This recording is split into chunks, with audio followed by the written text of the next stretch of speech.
A continuación, el maestro Agustín de Pavía Rodríguez es expositor del tema Retos judiciales de las niñas y los niños con discapacidad en materia de violencia sexual infantil. Agustín de Pavía Frías es un abogado mexicano y director de la Fundación Yo También. Es fundador del despacho de Pavía y Asociados, proporcionando asesoría en materia administrativa, amparo, corporativa, civil, familiar, penal y de derechos humanos. Dentro de su experiencia profesional se ha desempeñado como candidato a concejal de la Alcaldía Cuauhtémoc, subdirector de políticas públicas en derechos humanos de la Secretaría de Gobernación, proyectista del Instituto Nacional de Transparencia y Acceso a la Información y Protección de Datos, visitador adjunto y relator de Derechos de las Personas con Discapacidad de la Comisión Nacional de Derechos del Distrito Federal. Es director del área de Discapacidad y Derechos Humanos de la Comisión Mexicana de Defensa y Promoción de los Derechos Humanos. Actualmente es titular de cátedras dentro de la Universidad Panamericana, así como en la Escuela Libre de Derecho. Agustín ha capacitado a miembros del Poder Judicial de la Federación y de la sociedad civil. Adelante.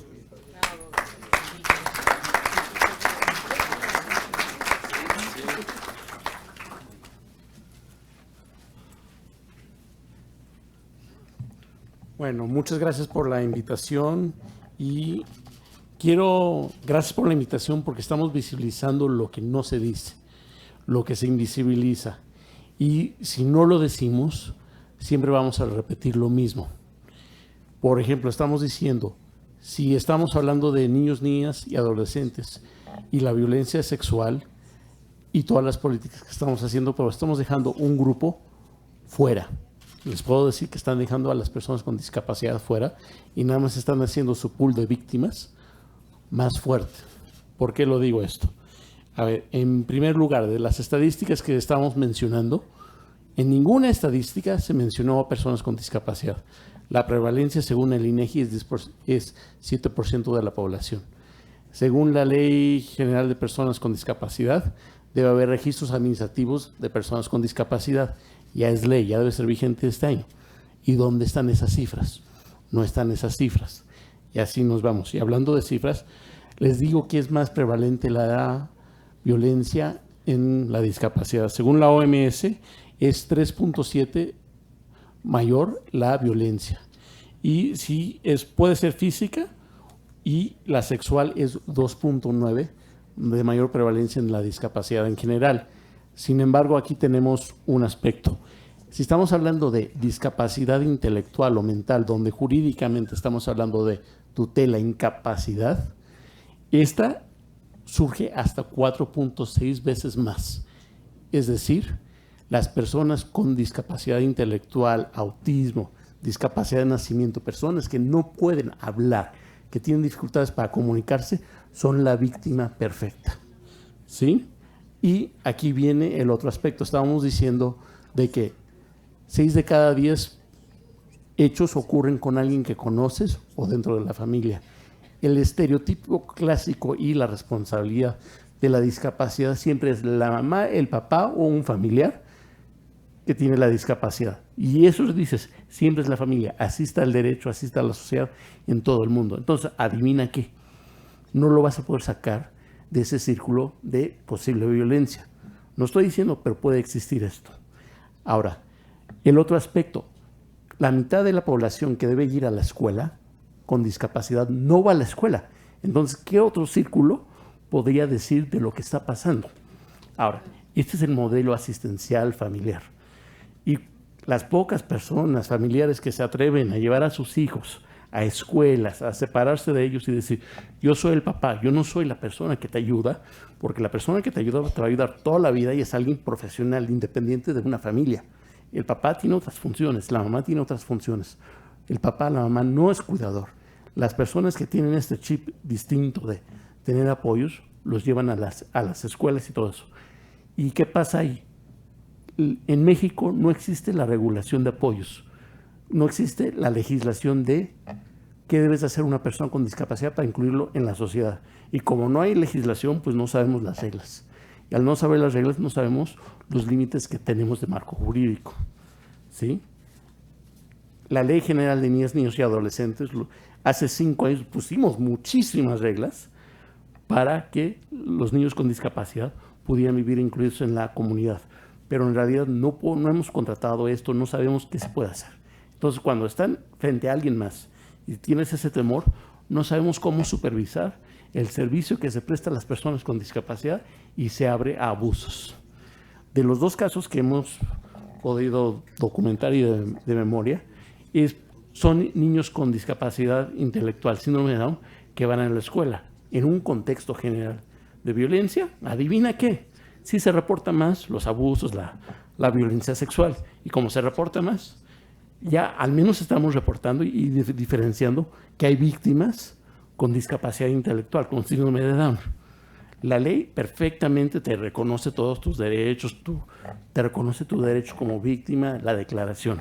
La ley de niñas, niños y adolescentes lo reconoce, lo pusimos ahí, sabemos que existe. ¿Y qué hicimos con la nota? La nota general de discapacidad, pobrecito, necesita más rehabilitación.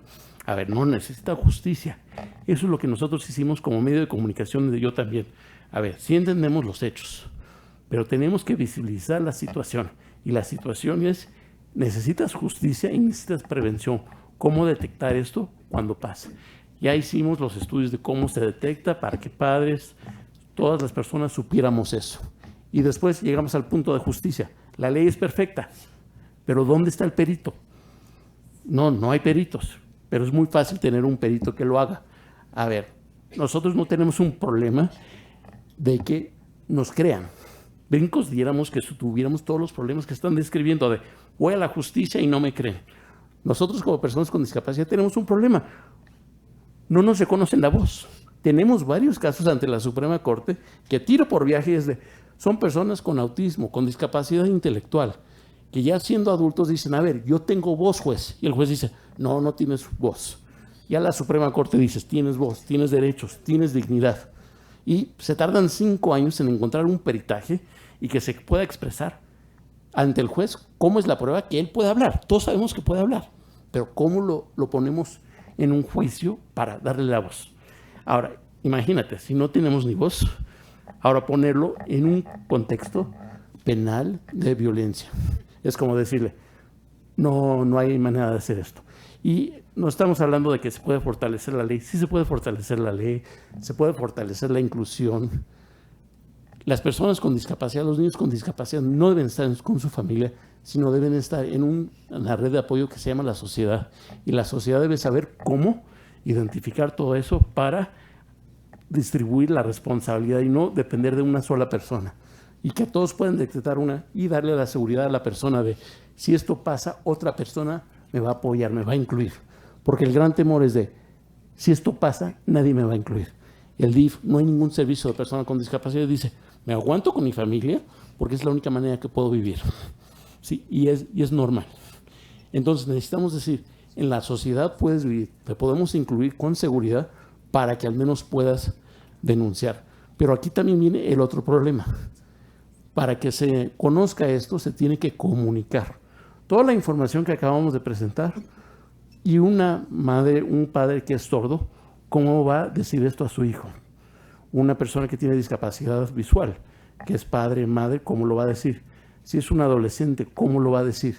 Una víctima, es de, si llega una persona con discapacidad a estas organizaciones, ¿cómo lo van a atender? ¿Tienen protocolos? ¿Tienen la accesibilidad? O al menos, ¿yo cómo lo puedo comunicar? ¿Qué es lo que nosotros hacemos? Comunicamos la información para el grupo de personas con discapacidad de cómo hacer eso. Que esa es la gran diferencia. Y eso demuestra la barrera de inclusión. La principal queja y acto de discriminación para personas con discapacidad, según CONAPRED ahora y INEGI, es la falta de información para personas con discapacidad. Entonces, con eso estructural y después que no te escuchen tu voz, estamos muy mal. Por eso estoy diciendo, primero tenemos que saber, la persona con discapacidad debe estar en sociedad, debe poder hablar y tú debes de poder hablar con él. Porque todos aquí somos expertos. Y una vez que puedas hablar con una persona, conocer la persona y ya sabiendo cómo se comunica, qué requiere, la naturaleza, tanto humana como de experto, te da la solución, pero te tienes que acercar y darle la voz y ver la realidad. Tanto a las personas con discapacidad como los papás, las mamás, desde no sé qué hacer con mi hijo, pero yo que vivo con él diario, te puedo decir cómo se hacen las cosas. Pero como nadie en la sociedad se atreve a hacer esa inclusión, después cuando un experto lo quiere hacer, si no es sensible a la discapacidad y cómo se debe incluir, él no lo puede traducir en términos técnicos jurídicos. Por eso, en principio, es lo que tendríamos que decir, que tenemos que darle la voz a las personas con discapacidad y entablar una comunicación para lograr la inclusión. Si logramos eso y una inclusión, lo segundo, que sería violencia, pueden disminuir, pero si no logramos eso, aunque tengamos la mejor legislación, los mejores peritos, va a ser muy difícil por la experiencia. Bueno, y muchas gracias por su tiempo y estar casi al último en esta conferencia.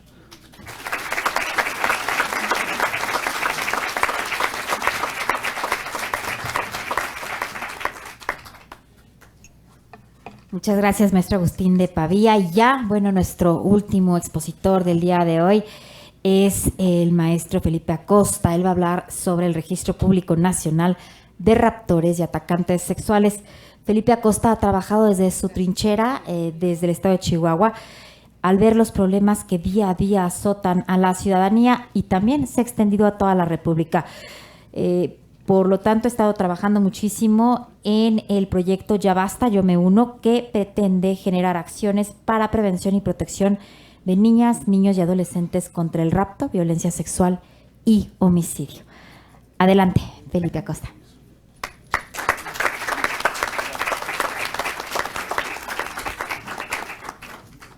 Muy buenas tardes, tengan todos ustedes. Dicen que lo mejor lo dejan para el último. No es cierto. Todas las ponencias y temas fueron muy interesantes e importantes. Buenas tardes, tengan todos ustedes. Yo empiezo con cifras. 3.1 niño y adolescente diariamente desaparece en México y pierde la vida. En Chihuahua no somos la excepción. En los últimos 10 años han perdido la vida más de 265 niños. Estamos hablando de 26.5 niños al año, 2.2 niños al mes, y la cifra sigue creciendo, tristemente. A raíz de estos lamentables hechos, en Chihuahua los ciudadanos nos hemos dado la tarea de crear un proyecto ciudadano. El proyecto ciudadano Ya Basta, Yo Me Uno. Este proyecto tiene como finalidad la creación de una red de prevención y de protección contra el rapto, abuso sexual y homicidio de niñas, niños y adolescentes. En Chihuahua tocamos muchas puertas, pero muchas. Acudimos a los diferentes niveles de gobierno, 3 poderes del Estado, llámese gobierno federal, estatal, municipal, poder ejecutivo, legislativo y judicial, obteniendo tristemente nula respuesta por todos estos entes. Pareciera no importarles o que tienen miedo a este gran reto jurídico. Hace 2 meses acudimos a la Ciudad de México, pidiendo escuchar el grito silencioso de todos esos niños. Y aquí fue escuchado, y lo digo de manera literal. Amablemente la senadora Josefina Vázquez Mota y su equipo de trabajo, así como el senador Cruz Pérez Cuellar, senador por Chihuahua, nos abrieron las puertas y estamos infinitamente agradecidos. El proyecto ciudadano Ya Basta, Yo Me Uno tiene como propósito 3 puntos fundamentales. Uno es la implementación del protocolo AMBER. Esto es que se dispare una alarma a los celulares, a los anuncios electrónicos y medios de comunicación cuando se dé lo que es un rapto y se tengan las características de esta persona. Otro es la impresión, difusión, publicación, llenado y entrega a cada padre de familia de manera gratuita del tríptico o kit de Ya Basta, Yo Me Uno, que es el que tenemos aquí, el que les muestro, perdón, ¿sí? Pero por cuestiones de tiempo nos abocamos al tema de mayor relevancia. Es el Registro Público Nacional de Raptores y Atacantes Sexuales de Niños, Niñas y Adolescentes. Este registro estaría conformado por toda persona que haya sido sentenciada conjuntamente por los delitos de rapto, abuso sexual y homicidio de un menor. Hay una correlación en estos tipos penales, ¿sí? Tristemente. Que haya cumplido ese sentenciado su condena y él permanecería en este registro por 10, 15 o 25 años o a perpetuidad. Esto dependería de los agravantes del delito. Todo ciudadano tendría acceso a los padrones de los registros para checar si en su comunidad o su entorno se encuentra algún sentenciado por estos delitos. Tristemente tenemos en Chihuahua los casos de Alondra, Rafita, Rubí, Mimi, Adriana. en donde las personas que en la mayoría de estos casos que mencioné, lo raptaron y los privieron de la vida y abusaron sexualmente. Entonces, es muy triste, pero también no pasamos por desapercibido que tristemente el sistema de justicia penal en México es por demás deficiente. Por eso debemos tener sumo cuidado en el proceso de desarrollo de este proyecto. Algunos juristas y tratadistas del derecho consideran a este registro como una clara amenaza a los principios básicos de reinserción, más específicamente al artículo 18 constitucional. Otros tantos lo consideran discriminatorio y hasta violatorio de derechos humanos. No olvidamos que los códigos penales en México, así como la Convención Americana de Derechos Humanos, en su artículo 5º, numeral 3º, señala que la pena no podrá trascender al individuo. Y esa fue la respuesta que nos dio la Fiscalía en Chihuahua, del por qué jamás se llevaría a cabo un registro público a nivel estatal o a nivel nacional. Yo creo que hay que ponerlo en una balanza. Los derechos de un sentenciado contra los derechos de una familia destrozada de por vida por haberle arrancado lo más preciado, su niña o su niño.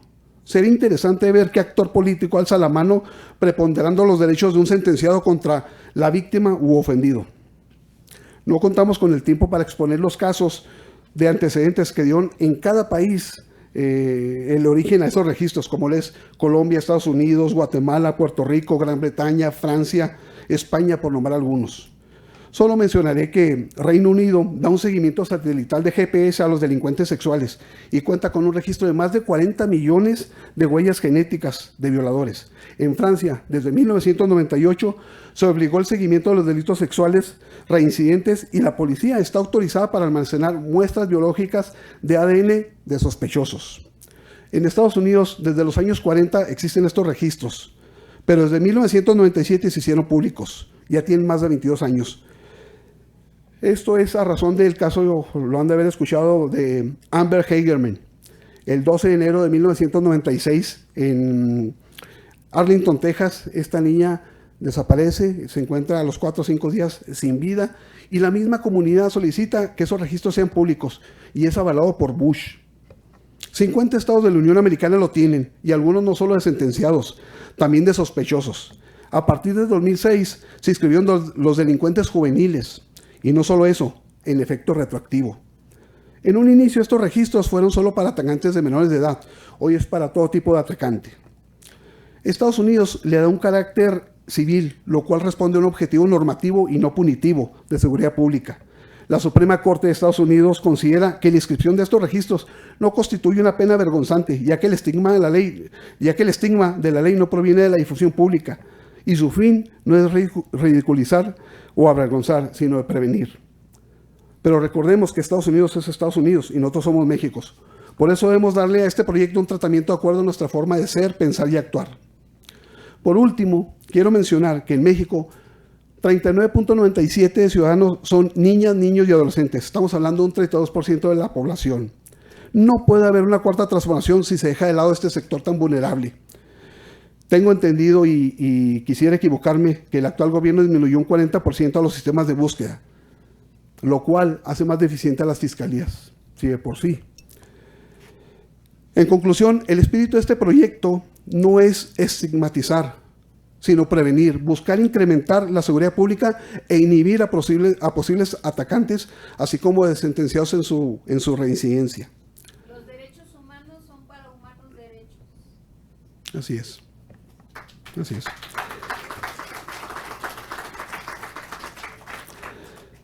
La propuesta está en la mesa. Invito a toda la sociedad en general, a los diferentes niveles de gobierno, a los poderes de los estados. Invito a los medios de comunicación, sean televisivos, radiofónicos, a la prensa escrita, digital, a todas las personas del medio artístico. Yo sé que tienen un gran corazón. A los youtubers, a los influencers, que alcen la mano. Queremos proteger lo más hermoso que tenemos, nuestros niños. Demostremos que los mexicanos no somos una sociedad apática, indolente, dispersa e insensible.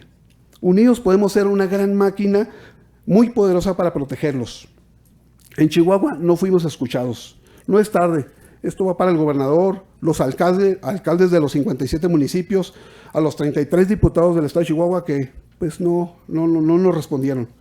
Entonces no fuimos escuchados. Esperemos que en este grandioso recinto lo seamos. Mil gracias.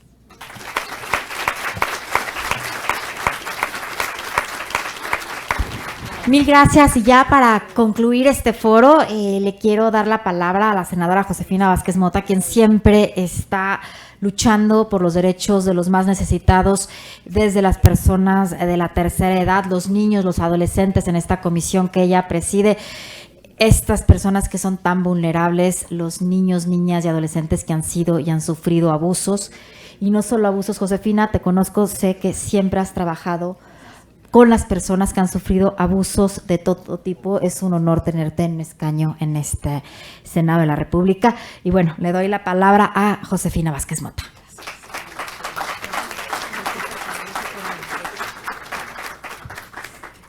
Quiero agradecer a cada una y a cada uno de ustedes, a quienes han resistido esta larguísima jornada tan productiva, tan llena de vida, tan llena de todo, de amor, de solidaridad, de dolor, de tragedia, de ratos muy oscuros y de otros también que se convierten en esperanzadores. Quiero agradecer a las casi cerca de 45 expositores que escuchamos este día. Especialistas en todas las materias.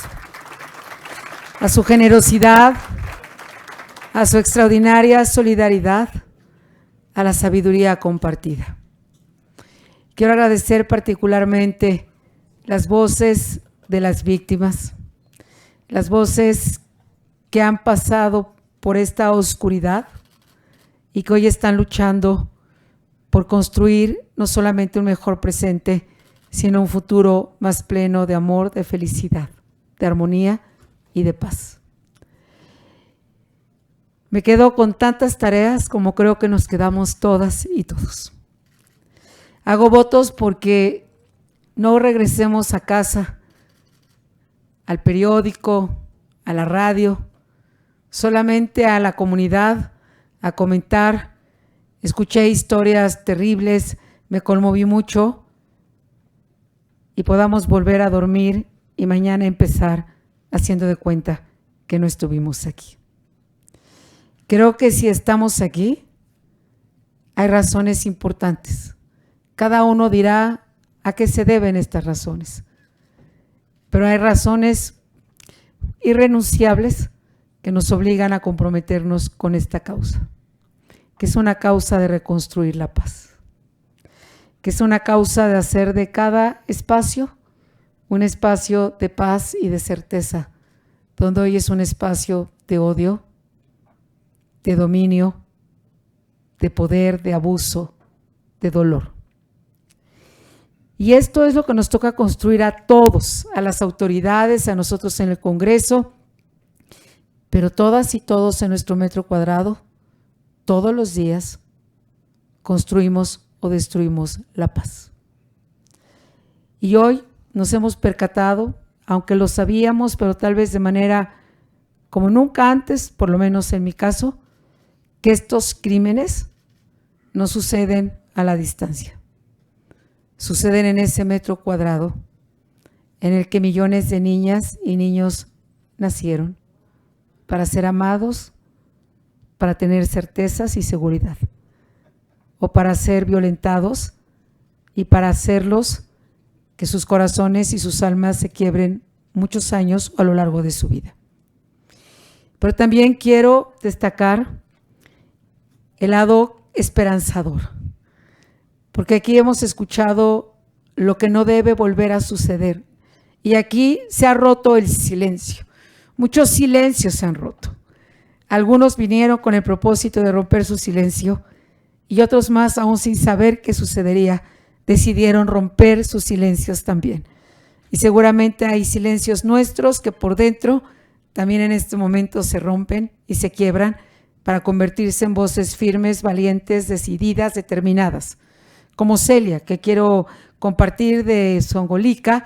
Ella no fue una niña que haya sufrido violencia sexual, ella es una luchadora por los derechos humanos de su comunidad.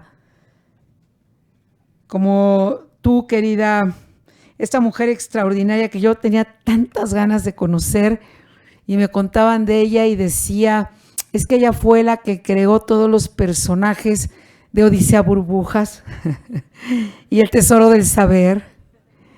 y tuve el privilegio de conocerte, a un hijo totalmente orgulloso de su madre.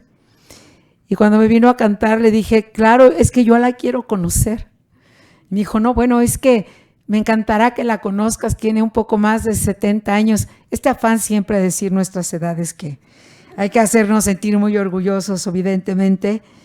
Y cuando te oigo, Silvia, ojalá todos tuviéramos 74 años también vividos, también pensados y que se quedan para siempre.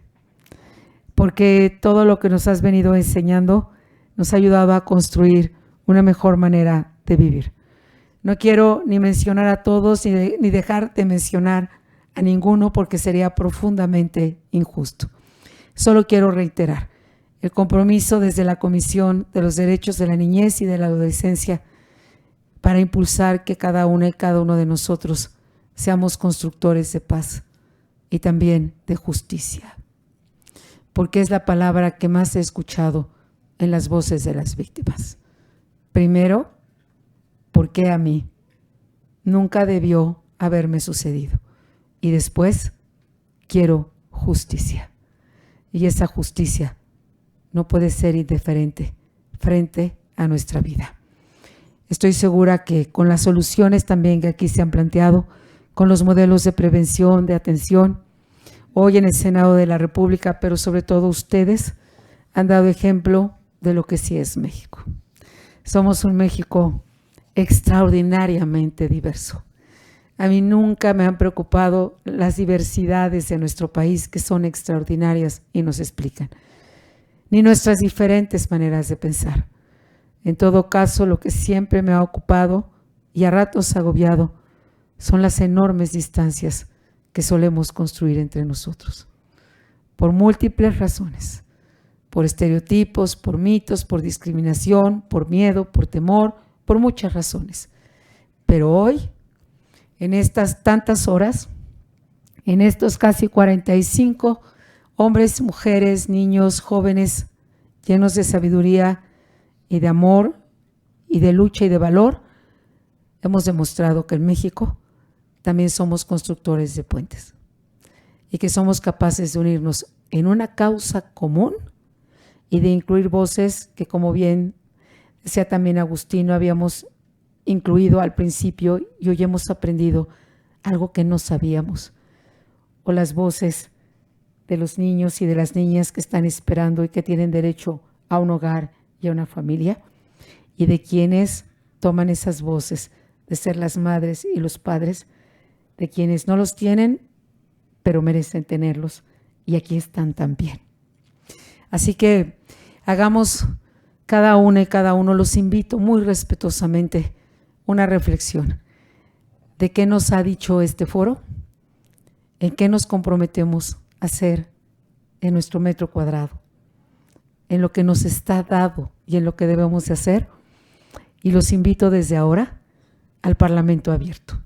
Un Parlamento abierto donde ustedes son absolutamente indispensables, donde ya tendremos las iniciativas de ley de todos los grupos parlamentarios que aquí también se han expresado afortunadamente con absoluta pluralidad, para que entonces sean ustedes quienes enriquezcan estas iniciativas y después todos juntos nos encarguemos de que esas leyes se vuelvan una realidad cotidiana, para que llegue ese día, ojalá más temprano que tarde, en que, como decía en aquella pared que un día leí en Valle de Bravo, que pueda vivir y caminar sin miedo, para poder ser libre y amar sin miedo, que es lo que merecemos cada una y cada uno de nosotros.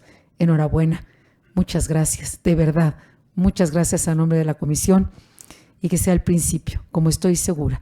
Este no es el fin ni la clausura de un foro, es apenas un nuevo principio, y gracias a los luchadores que llevan 30, 40 años, que han hecho tanto, con tan poco de acompañamiento y de apoyos, pero con tanto de pasión, de compromiso y de fuerza. Que sea para el bien de cada uno de nosotros, pero sobre todo para la construcción de la paz en México. Muchas gracias a todos.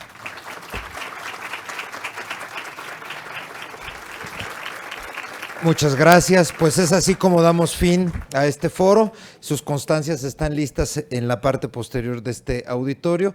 Agradecerles su confianza, su tiempo y su paciencia. Muchísimas gracias. Fuerte abrazo y buenas noches.